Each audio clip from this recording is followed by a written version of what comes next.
#1 rated steak in the entire world, and we're gonna compare it to this ultra rare Wagyu that costs $100 per bite, this futuristic steakhouse that turns meat into cotton candy and everything in between. And we're starting here in Turkey at Salt Bay's restaurant, Nusret Steakhouse. You ready? Always. Tell me about the grill. This is iron. We use only charcoal. This is gonna give incredible flavor to the meat. This is the giant tomahawk, Turkish Wagyu. 4 weeks, dry age. Look at the incredible red, vibrant color of this beef and the streaks of fat in there, that beautiful marbling. Most important, you must hear this voice. You want even contact across the whole tomahawk on the grill so it gets even char marks, but this is heavy, so it doesn't need you to press it. Obviously, we don't have any browning in the center there, but look at these lines. He flips it sideways for the crosshatch pattern when you get that kind of crisscross on a steak. In addition to the tomahawk, he's also got a beautiful Chateaubriand. This is a tenderloin, but it's the best part of the tenderloin. That's a good sound. Looking good, Salt Bay. When you cook, must be more gentle. Salt. Look at the contrast between the golden brown crust on the edge there and that beautiful red on the inside. Now he's laying it on its side to render some of the fat on the edges off. And look at this. I just noticed his chain is the exact same shape of the steak we're cooking right now. Okay, he's letting me go for a try here. Hopefully I don't mess it up. Push it down a little bit. Quickly get that very, very top part. Isn't this crazy? Me and Salt Bay used to have beef. Now we're cooking beef together. Look at the perfect pattern that he got on the tenderloin. This is the art. He's right. Cooking is a patient process sometimes. We've been standing here for maybe 15, 20 minutes. Every minute is important. Salt Bay. Every few seconds, he spins the steak just a little bit. And what that's doing is making sure that the whole steak gets even contact across the grill at all times. He's moved it around so much that it almost has a fully even crust. This is the longest I've ever seen a steak cooked on the grill. And it looks amazing. Almost medium. How do you know? Last 29 years, I cook every day. Looks like it's done. It's time for the presentation of the steak, the moment you've all been waiting for. Look at that. Cooked to perfection. The biggest bite of meat I've ever had. That's the color right there that you want in any steak. To see how much care he puts into cooking it and then to actually taste it right away after that. It's juicy. Look at that drip. It's flavorful, perfectly salted, unbelievable. I've always wanted to see him do this. This is so satisfying. Oh, listen to those crispy chicharrones in there. It's one of the best sounds I think I've heard from food. And if you think this looks good, just wait until you see some of the steakhouses coming later in this video. Listen. 3, 2, 1. Salt Bay! Oh my God, with the chicharron in there? Salt Bay. Can I ask you to just try my steak seasoning? Okay. This is my Osmo steak seasoning. It's available at Walmart, and in addition to the steak seasoning, I've got chicken, seafood, vegetable, and all-purpose flaky salt. Since you're the king of steak, I'd love to see if this is Salt Bay approved. I'm kind of nervous. He's keeping me in suspense here. Gorgeous. You like it? Very fresh, tasty. Salt Bay. One of the best bites of steak I've ever had. Our next stop is a Michelin-starred steakhouse called Cut, and here we're gonna try the rarest steak in the entire world, Japanese Kobe beef. It's so rare that each cow actually gets its own official birth certificate. Oh, and this is my friend Eric. He's gonna be eating with me. How's it going, guys? Why would you wear Crocs? I told you multiple times this was a fancy restaurant. You can take the man out of the Crocs, but you can't take the Crocs out of the man, am I right? I feel like I'll regret introducing you to the head chef, but I'm gonna do it anyways. Nick, nice to see you. How's it going? How are you? I am looking for the dollar menu. Not here. This is what we're gonna be enjoying today. This is the real deal Kobe beef. All Kobe beef is Wagyu, but not all Wagyu is Kobe beef. So it has to meet a certain criteria to be eligible to sell it. You have to have this certification. It's about $100 an ounce. I've had people cry after they've taken a bite of this. What are we about to experience? You know a regular steak, right, Eric? Yeah. Well, if you jump a few levels above that, you get Wagyu. Very fancy Japanese beef. But then above that, there's this very small amount of absolutely perfect Wagyu that qualifies as Kobe beef. And this is considered the best steak on the planet. It's like Big Mac, but 10% better or something like that. No. What I love so much about Wagyu is every single cut is different, like a snowflake. One of the other things that makes it so expensive is you're trimming off so much of these different parts to get to the core of the Wagyu. This one little piece right here is about $25 worth of Kobe. Look at it compared to my head. What are you gonna do with this? The cool thing about Kobe beef, you can do whatever you want to it, and it's not gonna suck. So are you thinking like chicken McNuggets? Dude, the whole space back here is hot. Like, it's not just this, it's like the entire kitchen is like scalding hot. It makes me angry back here. I just want to do a quick challenge and see which one of you can hold your hand over the grill longer. Eric versus Chef. 3, 2, 1, go. I'm gonna have burns from I that. can't feel anything. Dude, what are you I talking can't about? feel anything. All right, let's cook. Where do we start? This is a little bit of rendered Wagyu fat. Wow. So not to change the flavor of the beef at all. See how he's seasoning from high up, guys? This is how you're supposed to season. Kobe goes on. The smell is insane. Do you feel like a high level of responsibility cooking this meat? 100%. Yeah, I mean, this is something that you cannot mess up. You're saying that to me like I would mess this up. You absolutely would. What's so cool about how they cook this Kobe here at this restaurant is that they're getting the flavor and the grill marks from the charcoal and the wood over here, and then they're moving it over to a plancha to cook it the rest of the way through in a different way. I like it a little past medium rare. It looks so good. You might shed a tear or two. This is gonna be the best steak you've ever had in your life. You guys are in for a treat. We're just gonna serve it simply with a little bit of salt. The plating is awesome, super simple. Let's do this. Cheers. I actually can't believe that. That's insane, dude. That was the best bite of food I've ever had in my life. This might be crazy, but I want to try with my new seasoning. Our slogan is that Osmo makes everything better. This might be one rare exception where I don't think it's going to be the case. That's insane, dude. It's fun. The only thing I feel like could make it better is some ketchup. Let's go to the next steakhouse before I get mad. Our next restaurant is a Brazilian steakhouse called Max and Guga's Meatery. Since my friend Guga is Brazilian and Max cooks meat almost every single day, I asked them to open a one-day restaurant just for this video. Nice to meet you. Nice to meet you. Heard so much about you. This is quite possibly the most exclusive steakhouse in the world. It is as exclusive as it gets. Max, fix it, please. Yeah, just slap it. That's what you were saying, sir? What were you saying? Before we eat, could you take me around the kitchen? Absolutely. So here we have a few skewers ready to go for you, sir. Picanha, skirt steak, Pineapple, some beautiful Brazilian sausages. What is this? filet mignon and bacon. We have the filet mignon and bacon, and of course, we have the Wagyu. But not any Wagyu. These are the most exquisite Wagyus in the world because each single one of them is an experiment. Max, can you do it properly, please? Are you all right? I'm good, I'm good. Okay, good. But as I was saying, each one of these Wagyus are experiments from my videos and only for you. Max, you begin with this one, please. So a generous amount of salt in all of our skewers. Do you know what this cut is? Picanha. That is correct. Brazilians' #1 steak. Picanha, we only use salt and nothing else, but the other two, we're actually gonna use a little bit of black pepper, which is totally fine. I'm still a chef in training at this Brazilian steakhouse, but somehow today you've left me with the best of the best, the Wagyu. That is correct. Don't mess it up, Max. How do you like your steaks? I actually prefer medium. What? I'm serious, I like medium. Get out! We got our grill nice and hot. Let's put them in. Why don't we start with the picanha? It's the biggest. Yes, and the best. Picanha is in, followed by... Beautiful flank steak. That's correct. Outside skirt steak. That is correct, sir. We have our bacon-wrapped filet mignon. And the end? Sausages. Yes. Voila! Now close this up because we're not done yet. It is time for our beautiful pineapple dessert. Giving our pineapple a really nice sear from both sides. Charcoal at the bottom, torch over the top. We're cooking from every angle. Don't burn it, Max. My bad. Now that we got a little bit of char, we'll sprinkle a little bit of cinnamon and sugar. And now we let it cook for a little bit longer, caramelizing everything, and it's gonna be amazing. No, what are you doing? We gotta caramelize it nice and slow. Good things comes with patience, Nick. Oh, Guga! Let's check in on our meat. Oh, okay, we're getting there. Color is looking great on that skirt steak. All those juices just basting itself. That man is in for a treat. He is. Let's cook you some Wagyu, sir. Straight from Japan, several different gradings. I just wanna ask one more time, how do you like your steaks? Medium. And the key is to get a nice, beautiful golden brown crust. That type of caramelization is the one I like. You go sit down, sir. You go enjoy. We're ready? Yes. We're ready. Now we serve.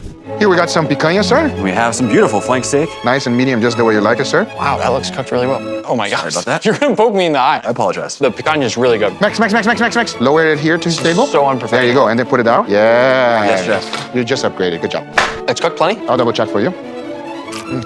No chance you guys are supposed to be eating. I will say, so far, very good. I quite literally believe that Guga and Max could make the best Brazilian steakhouse on the planet for one day. Probably not every day, but definitely for one day. So we got some slices of, oh, apologize. Wow, the nice thin slice right there. Yes, sir.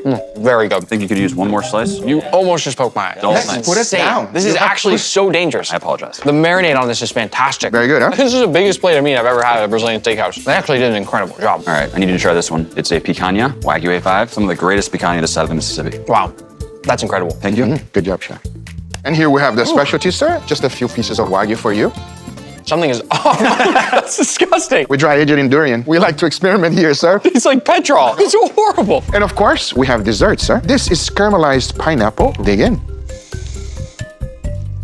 That is exceptionally good. Max and Guga's Meatery. You wish you could eat here, but you can't because you guys are permanently closed right now. At least we made it one day, Max. Our next restaurant is Peter Luger Steakhouse, the #1 rated steakhouse in New York City that's world famous for its dry-aged beef that's served on a hot, sizzling plate of butter. I've also brought along my friend Matt Stoney to help me eat. If you haven't seen him before, he is one of the best competitive eaters in the world. First, we're gonna check out their dry-age vault. This room we're entering right now is filled with over $1 million worth of dry-aged beef. And to remind anybody who doesn't understand, the entire point of dry aging like this is to develop lots and lots of flavor in beef. It smells like a weird cheese. I've never smelled a smell like that before. As we walk down this room, the meat is gonna get harder and harder because it's been aging longer. The meat just goes on forever. They just have tons and tons of meat hallways in here. Peek over the top. It's like the coolest view I've had in here. I'm not that tall. You want me to lift you up? Sure. Oh, it's beautiful. Some of these actually feel like a rock. I think I've torn my knuckle a little bit by just knocking that. I can push this as hard as I can with my hands and fingers. Nothing. Now the hardest part, picking the meat that we're gonna eat. Dude, I eat hot dogs. I have no idea what I'm looking for here. Ooh, look at these guys. That one is huge. Matt, I think I found our meat. Frank is a master butcher. He's gonna help us break this thing down. And he's gonna start by trimming off that outer bark since we can't eat that part. And then that right there is the first full steak being cut. Of all the pieces we just got, this is the biggest, nicest one. This is a porterhouse. But there's just one more quick step before cooking, which is to trim off some of that excess fat. Here's a good before and after look of trimming off that fat. Matt, be honest, in one sitting, how many of these do you think you could realistically eat? That stack looks doable right there. What? All right, time to cook this bad boy. They have these crazy ovens here. It's basically like a giant broiler. These are 1,000 degrees Celsius. 1,000? And as you can see, they put a lot of very fine salt on the top of the steaks. The reason there's so much salt is it's only going on that top side. And then later, when they add the butter, it's gonna melt down with all that salt and create almost a sauce. I've never seen steaks cooked like this before. Like the flame is right there above it. It's oddly calm. Oh, it's on fire. It's like making a s'more. Looks like it's time for a flip. Oh, nice. Baby, there we go. Look at those bubbles on there. All of that really fine salt has dissolved across the steak. When it's almost done cooking, they're gonna slice the steak. And as a reminder, this is a porterhouse, so you get both that New York strip and the tenderloin here. But the very final step is to cook it a second time in some butter to give it some extra last second flavor, and that way they can send the finished plate out to the dining room when it's still hot and sizzling. Matt, you wanna share or you want your own? Is that a question? This looks amazing. I think there's something about watching it be cooked that makes me hungrier. It's like waiting in line at Disneyland or something, you know? It's like you see all the action, you get really excited. I'm gonna go for a piece of the tenderloin first. I'm going for a little butter dip as well.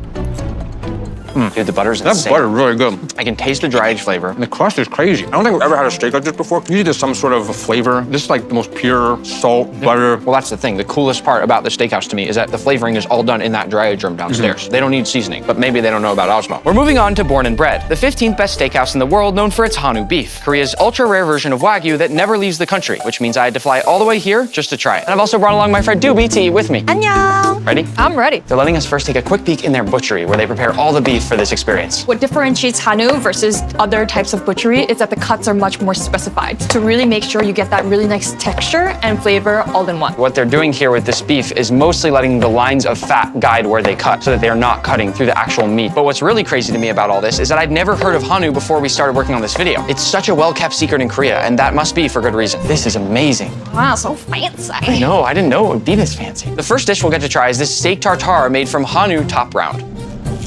What a bite. Wow. I'm really excited for this second one. It uses the Hanu beef rump, and they're combining it with strawberry. I've never seen anything like this before. There's also some honey-infused vanilla oil going on top, as well as a little mint leaf there. Oh my gosh, it tastes like a dessert. Wow. First thing that came to my mind before I tasted the beef was strawberry shortcake. You're onto something. Next, we get to try this Hanu tenderloin topped with a bit of truffle. I really love the simplicity of this dish. Meat and truffle, how could it go wrong?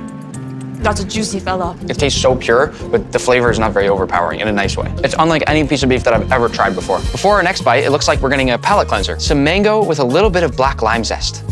Oh my gosh, I'm gonna start eating my mangoes with lime zest every time. This next course is really creative. It's a Hanu top blade that's cooked using both charcoal and snow. Why are you resting the meat on the snow? This is what our ancestors used to do. Put on the charcoal and cool the meat down. Put on the charcoal, do this stuff. Back and forth? Yes. That's so cool. So it's like rapid resting. I'm curious to see if this worked.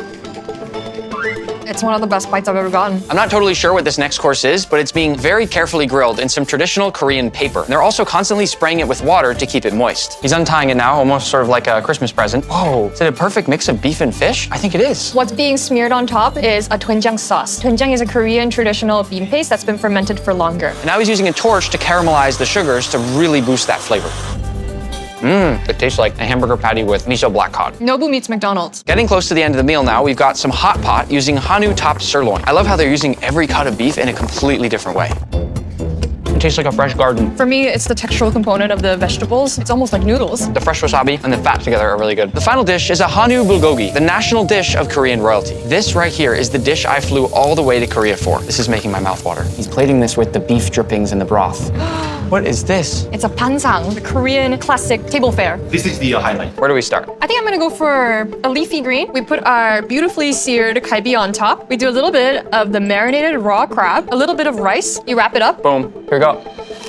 There's so many flavors here, but what's so much fun is that you can build each little wrap each time however you want. This feels like a friend who, after summer break, just got a total transformation. It's like, girl, who is she? I have absolutely no idea what you're talking about. Our next stop is Kote, a Michelin-starred Korean barbecue restaurant that's the #1 ranked steakhouse in America. I don't have a guest for this one, so I'm sending one lucky subscriber here for dinner instead. But don't worry, there are plenty more guests joining us later in this video. Here comes the chef. He's gonna start by oiling up the grill with some beef fat trimmings. This first cut here is hanger steak. Ooh, and we're already cooking. Of all the restaurants out there, Korean barbecue is one of my favorite because you see the food from start to finish. Rotating it around a little bit. Yes, because it has different hot spots. Look at that. My first bite of beef here. The hanger is the most underrated cut of steak. That's my favorite cut, actually. Me too. Boom. I love how many sides there are, by the way. The sides here are actually part of the reason this is the only Michelin-starred Korean barbecue restaurant in the United States. I'm gonna use them to make a nice lettuce wrap. Don't take me a bit. This next steak here is a 45-day dry-aged ribeye. You'll notice that the chef is cooking all the meat for us, and that's because the quality of beef they use here is so incredibly high that they don't want you to mess it up. But I'm not sure how I feel about that since I actually like cooking my own stuff at Korean barbecue. That one is amazing. The flavor, combined with the fact that it's fresh, hot off the grill, I would say for me, that's a clear top 10 steak bite ever. I'm also gonna try this with a shiso leaf, which sort of tastes like a mix between mint, basil, and licorice. I don't know how to describe it, but I really like it. Looks like next we've got an 120-day dry-aged ribeye. This will be the longest aged beef that we try in this entire video. This is very rare to find in any steakhouse. Doesn't it taste like blue cheese? It tastes a lot like blue cheese. It's weird. The more you chew it, the more it tastes like blue cheese. If you like blue cheese, then you might like 120-day dry-aged beef. If not, I don't think you'd like it. Finally, we have the Kobe beef. Here we go. That one's my favorite. Perfect overall balance across the entire bite from start to finish. Before our final bite of Korean barbecue, he's gonna change out the grill here since the final steak has such a different flavor profile. They are not messing around. This one's called the dessert steak. It's a short rib that's been marinated in soy sauce, brown sugar, and pear juice to make it sweet and tender. It's like almost as if a piece of cooked beef were very lightly candied. I didn't know how I'd feel about this one, but that is exceptionally good. Let's go eat some more steak. Up next is Maison Kasai, a fancy hibachi restaurant run by a Michelin-starred chef. I also brought along a couple friends to help me eat. We've got Patrick and Albert. I didn't tell you this yet, but the experience has already started. We are in a room that somewhere has a secret door that leads to the restaurant. All right, let's get looking. Nope, that's not it. Oh, Albert, you found it. Oh, no way. Welcome, guys. Welcome. All right. All right, here we go. Okay. Who wants to try? Get loose. Oh, no, I don't like this. I don't like this. All right, here we go. We're just gonna stack this egg. What? Oh. Leaning tower of eggs. All right, we're gonna light it up. Oh! We're gonna start off with some eggs. What? We're just gonna play with our food. It's like art. For the vegetables, for the rice. Is that day-old rice, chef? Week old. A week old. All right, there we go. So hard. I love you guys. Oh, is that the Oslo Bam. seasoning? Yeah, we got our furikake with sesame seeds. I love furikake. We have the veggies here. Some shiitake mushrooms, some rosemary. Wow, I love that. That right there is one of the small but important details that separates the good from the great. Beef talo. Another thing that separates the good from the great. Start off with our ribeye. Beautiful ribeye. I mean, at a regular tapenaki place, they're not wrapping the meat like this with like rosemary and thyme. So this is just next level. Okay, there we go. Careful. Hey! This one's dangerous. Do not try this at home. Grab this. Oh, what? Oh! That was crazy. What is this guy? Oh, he got a little bit. Here we go. Let's add more meat. We have the Kobe, imported from Japan. The most expensive cut of meat, huh? Yes. Filet mignon, a little more Osmo on there. Love it. Beef talo. Add our lobster. Unbelievable. That's an incredible looking lobster tail. Oh. Another one. Oh. We're just gonna light the lobster. Poor guy did nothing. Little train, little train. You know, when I was a kid, that would be my favorite part. It's still my favorite part. There it is. Wow. Whoa. Just. That is so good. That's really incredible. I don't know what's happening in my mouth, but there's a lot of things happening, and I thank you for it. It's like buttery, beautifully cooked. All right, here we go. There's just the truffle shavings on the Kobe. Bon appetit, baby. Dang, Oh my look God. at that. It's like a garden with steak. That is so good. All right, yeah. So there we go. We're just gonna light it up. No There you way. go.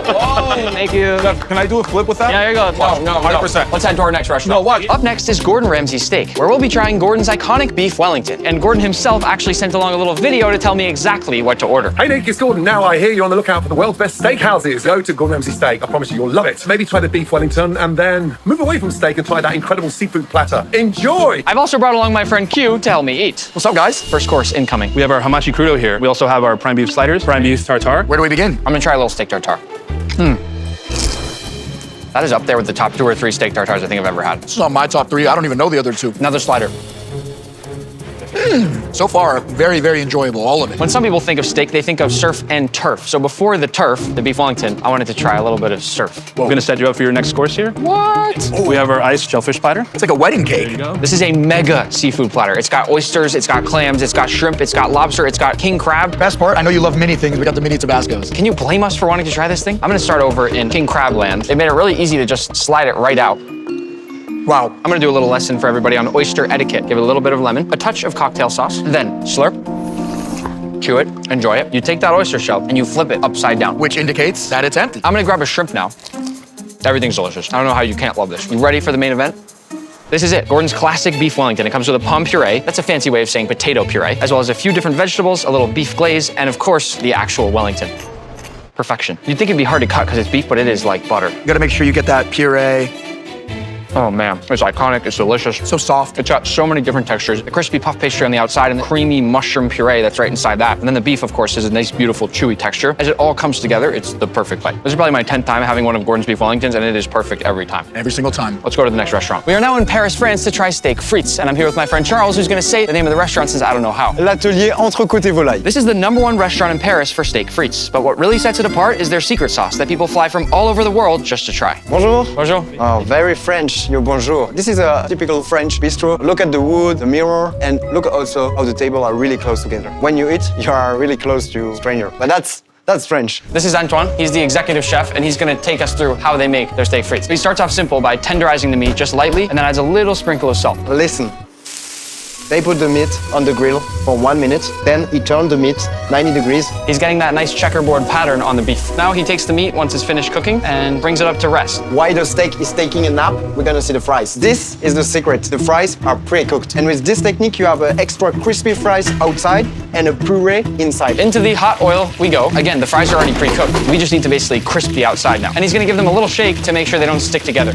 What a great sound. Fun fact, French fries were not actually invented in France. You knew that. Yeah, but I don't remember the country. The last thing to do is toss those fries in some salt, preferably Osmo. Oh, listen to the crunch. You wouldn't think they could taste so different from how they taste in the United States. They taste so different. What makes this restaurant and their steak frites so special is this sauce right here. This took them years to perfect. How many people know this recipe? Only 2 people. And he's one of them. Do you have it? The plating here is simple and traditional like any other French bistro. This keeps the focus entirely on the food and its flavor. A beautiful French bistro just for the two of us. Merci. Ooh. Oh, look at that. Very classic French presentation. Fries in the sauce. Oh. Oh, the sauce is so complex. The first thing that comes to my mind with the sauce is sort of like a creamy French pesto. I know what you mean. I think I taste tarragon too. Yeah. If you look up close to the sauce, you can see how many different specks of color and ingredients there are in there. Do you know you have more than 20 ingredients in the sauce? How do you know that? It's a secret. I'm gonna jump to the meat. Really, really simple. Lightly tenderized, but it's already been aged just a little bit. The sauce tastes different based on what you eat it with. I just take the perfect bite. Steak, fries, and sauce. That's the best bite. It's like a good song. What song would it sound like? Good like black. I was initially almost a little bit skeptical about whether the sauce would be really that good, and it is that good. So maybe you that watch the video, you say, just steak and fries. But steak and fries, perfectly cooked with the sauce, it's an amazing experience. My first ever meal in France, definitely a good one. Et maintenant, tu vas manger une autre viande. I have no idea what you're saying. Our final steakhouse is Bazaar Meat, which blends Argentinian-style open flame cooking with Spanish creativity to serve up some of the most futuristic steak dishes you'll ever see. I've also invited my friend Joe to eat with me. What up? He's a world-famous music artist, and he's got a concert in about an hour, so we gotta go. This is one of the craziest kitchens I've ever seen. This is our grill setup, and it's really, really hot. This basically is our main pass. The main pass in the restaurant is the control center. The food comes through here for you to see it before it goes out. Wow. I love how everything's wood-fired. You know before tasting anything that the flavor is gonna be on point. Yeah, one last thing before you start eating, guys, I need you to pick your steak. We have Washugu, Rosewood, Akaushi, Stemple Creek. Joe's my guest. I'm gonna let him pick.